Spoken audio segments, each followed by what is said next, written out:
Tonight, a surge of rain putting the Pacific Northwest on flood watch. Heavy rainfall from a powerful atmospheric river has 8 million under flood alerts, set to bring an additional 7 inches of rain from Washington to Montana. Take it seriously.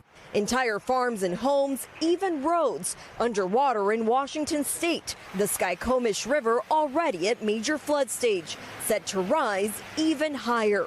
Swift water rescuers on scene this morning checking on homes. A state of emergency declared in Washington. And in Ording, officials evacuated up to 40 homes today over concerns about levees overflowing. If you receive an evacuation order, please follow that order. Officials say this mudslide along I-90 blocked all lanes of traffic. No injuries have been reported. As the deluge swamps the Pacific Northwest, winter weather in the Midwest causing whiteout conditions in Minnesota and slick roads in North Dakota.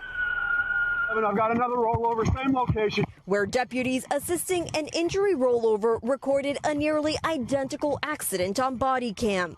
Another car crashing and rolling over right next to the first accident. The heavy snow stranding this school bus in Minnesota.